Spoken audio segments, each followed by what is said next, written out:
Hi, I'm Hui. The topic of my presentation today is teaching reading. I choose the literature work Everyday Use for Your Grandmama to carry out my reading course. My speech consists of 4 parts: introduction to teaching, theory overview, teaching practice, and conclusion. First, introduction to teaching. I will introduce my teaching from 4 aspects. The first one is teaching context. The university is located in southern China. Due to the COVID-19, teaching needs to be conducted via Zoom. Students will have a 90-minute English reading class with 10 minutes of breaks. They are sophomore, aging from 19 to 20 years old. Their major is English and their first language is Chinese. While English is their second language and with the B2 proficiency level according to the CFR. For teachers, Chinese is their mother tongue, but the proficiency level of second language English is higher than students, which is in C1 level.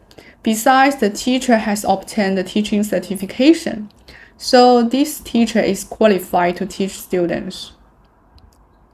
Apart from that, I will briefly introduce the teaching materials.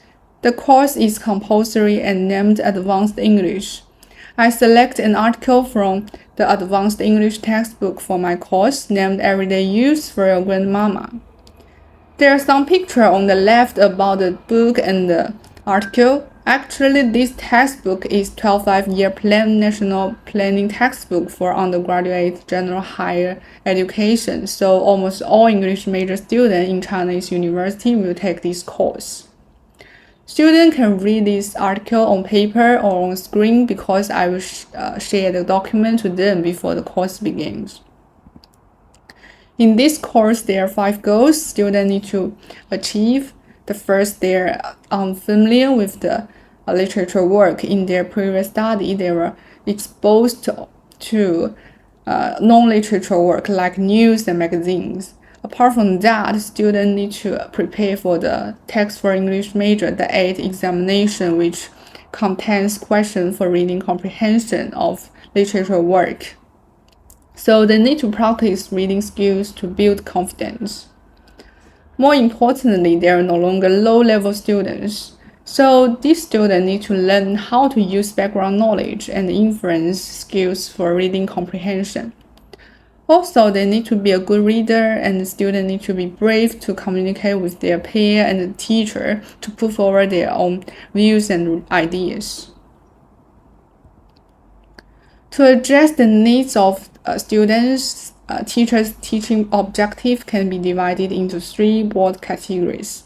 The first one, knowledge aim. By the end of this course, students will have learned the basic knowledge of some vocabulary and what is the literature work for. And also, students will be able to know about basic information about the author and her works. And next is the ability aim. Student reading skills can, like skimming and scanning, can be improved. Also, they can grasp the main idea of the article. Importantly, their inferencing ability can be enhanced. What's more, they can learn how to extract and integrate information, reading and writing critically as well. Finally, the emotional aim. Students will be more interested in literature work and build confidence in the upcoming examination, especially for the reading part. And importantly, cultural awareness, especially for the cultural heritage, could be roused. And we then move on the second part, theory overview. I would like to introduce language theory, language learning theory, and the reading model that I will use in my upcoming teaching process. Actually, in this last part, conclusion, I will further explain this theory. So now you just can take a quick look.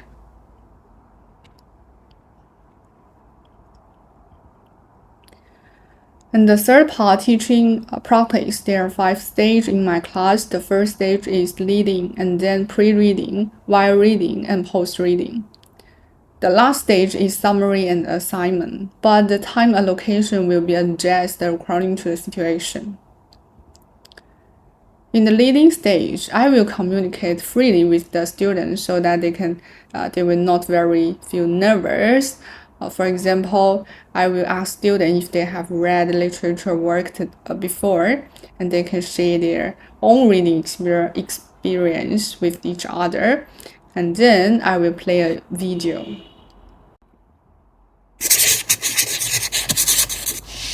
We have a general sense that these sort of places are filled with things that are deeply important.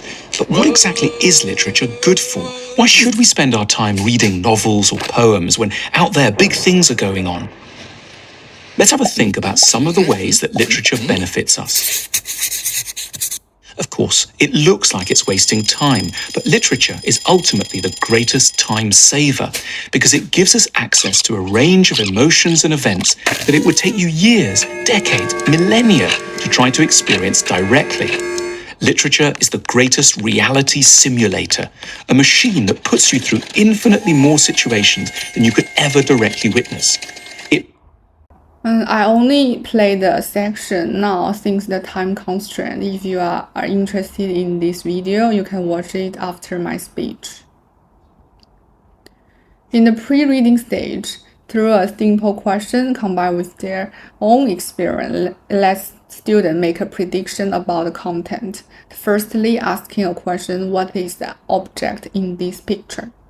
The student may say this is a quilt or this is a handkerchief and something like that. And after discussion, I will give an answer. This is a quilt and the pattern on the quilt is the Lone Star pattern. The Lone Star is one of the most recognizable quilt pattern to Americans. And then I will briefly introduce about background information so that students can better understand this article. You can briefly look at this background information about the author, about the title, everyday use, about the cultural information, as well as stylistic and perspective of this article.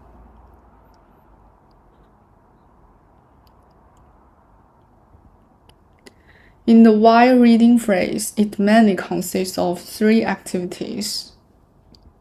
The first activity is match picture with vocabulary, which solves problem of new words.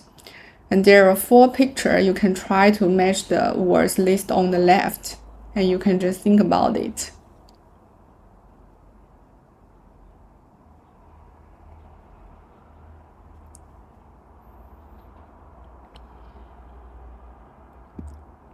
And this is the answer.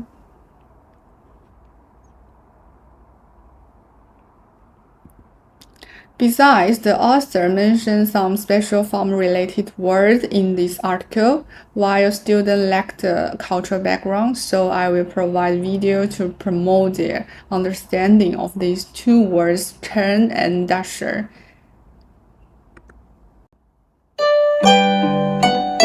Milk would have been kept at room temperature for 4 or 5 days, until it became thick and sour.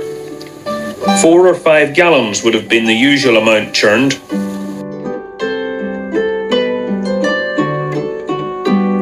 Every farm had a different technique, so on her first week she was shown how the churning should be done here. After today, she would have to do the job by herself.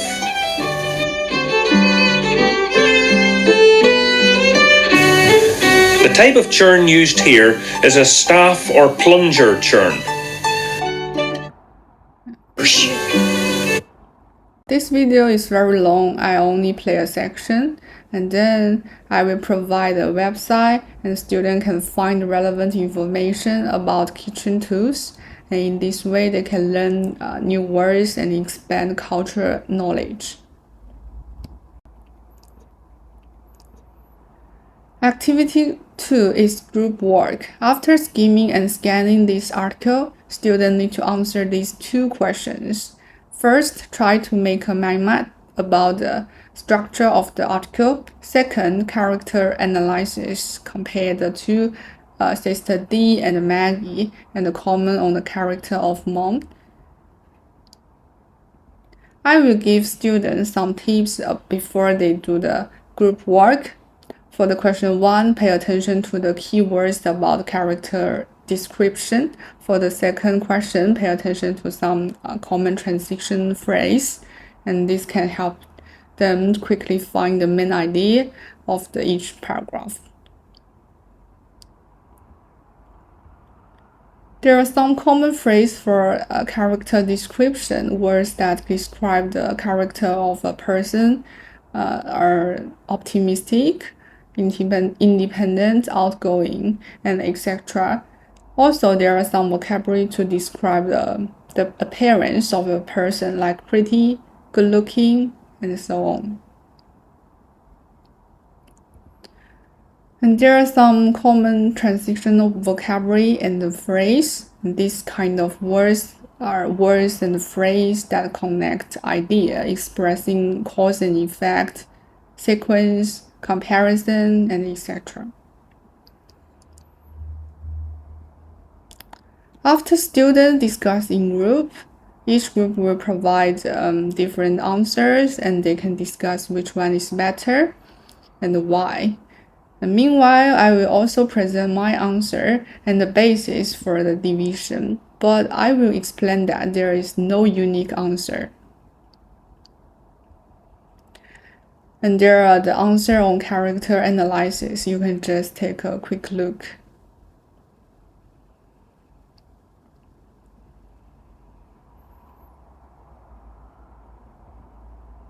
Okay, and next is the final activity. According to the paragraph given by the title of the question, students should go back to the article to quickly find the corresponding description and answer this question in their own words.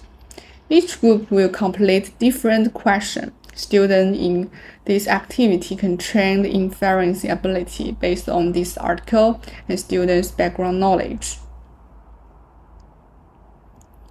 Due to the time constraint, I choose the question as an example to show the step I will teach students to do. And the first step is to highlight the keywords in the question, and then go back to the text, find the corresponding paragraph, and highlight the same keyword in the text. After reading the content carefully and summarize and paraphrase the description of the article, express your own opinion on this question. In the post-reading, through student-to-student and teacher-to-student interaction, students can combine with their own background knowledge to discuss these two questions in depth. What is the theme of the story, and what does the story title everyday use mean? What does this reveal the author's views on cultural heritage? And what does the subtitle for your grandmama mean? And there are answers to both questions. Also, there is no unique answer as well. The last stage is summary and assignment. I will recall what we learned today. First, summarize this story. The story mainly happened among the poor mother and her two daughters, Dee and Maggie. These two women were quite different and showed different concepts of the cultural heritage. Also, recap this course with what is literature for, vocabulary knowledge, and how information is organized in a text, reading strategy as well. Given that reading and writing can be integrated, so assignment 1 is let students write their own feelings about this course and this article, and what do you think about the cultural heritage. And the second assignment is about the role-play video, shorter role-play video in a small group of 4 to 5 students. The final part of my speech is conclusion. I will further analyze the different theory I used in my teaching process. For language theory, Interaction view language learned through use also view language as a tool for communication.